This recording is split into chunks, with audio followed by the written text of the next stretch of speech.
How the Mommy Longlegs chase scene works off camera in Poppy Playtime Chapter 2. Poppy Playtime Chapter 2 introduced something more terrifying than the Huggy Wuggy vent chase scene. It's the Mommy Longlegs chase scene. Now, in my first ever Poppy Playtime video, I broke down how the developers pulled this scene off. There's tons of vents floating in the sky, and lots of different Huggy Wuggies that spawn that give you the illusion that one is chasing you continually. It's a very clever mechanic which eliminates the complexity of having a monster actually chase you. Truthfully, Huggy Wuggy just runs from point A to point B whether you are in front of him or not. Then he just stops. But Mommy Longlegs, she's a different story, because her chase scenes don't exactly work like that. The player isn't stuck in a vent they can't get out of with only one true path to take. They have big rooms to explore, and so the methodology of how the monster AI works had to be changed. So they took the core concept of the vent chase scenes and decided to create tons of Mommy Longlegs. When you're going through this area, there's actually a lot of them just sitting out of bounds. For example, just to the right of the hallway, beyond the 4-lever door is a copy of her. Same goes to the bridge that leads to the last lever that begins the big chase. You can just see her to the right of the walkway.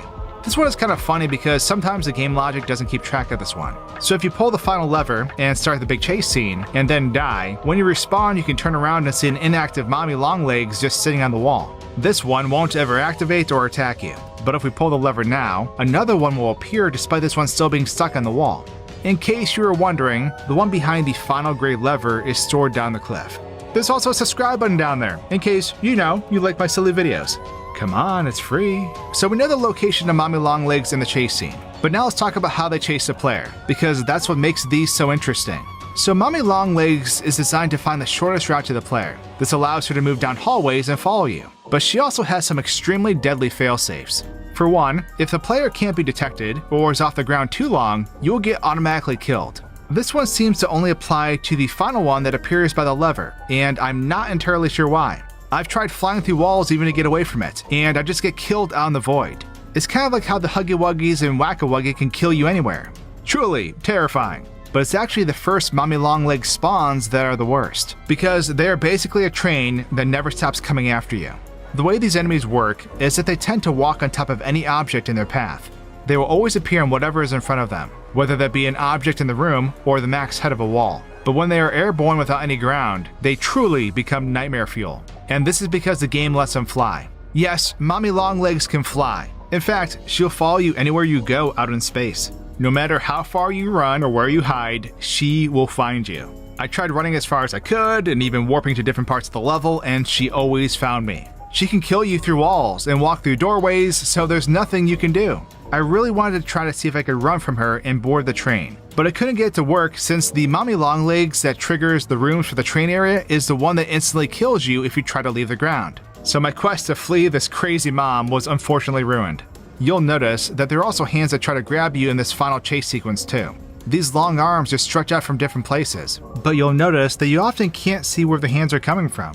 The truth is, every hand has a copy of Mommy Longlegs' body attached to it. It's funny because in some areas, there are 3 or more of her all at once. In the sewers, it gets really crazy because she's basically crawling out the sewer walls and stretching her hand out. Beneath the sewers in the void, there is a tangled mess of Mommy Longlegs' bodies, and it's truly a work of art. Just look at this 360-degree display of pure chaos. A masterpiece.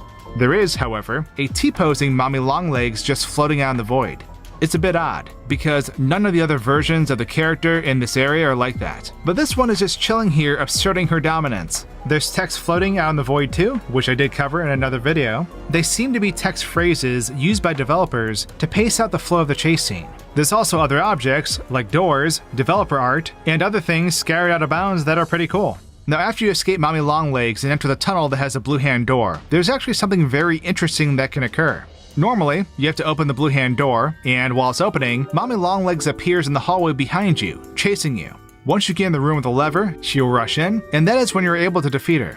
But if we skip the blue door and hit the lever within the room, the machine won't actually kill her. She begins to get sucked into the machine, but she will surprisingly break out of it. Once this happens, she will immediately run towards the player and kill them. I was actually kind of surprised to see this happen. But it seems that in order for her death to happen, the player must first open the blue hand door to properly set up the beginning of the death sequence. Otherwise, the timing is off and she can escape.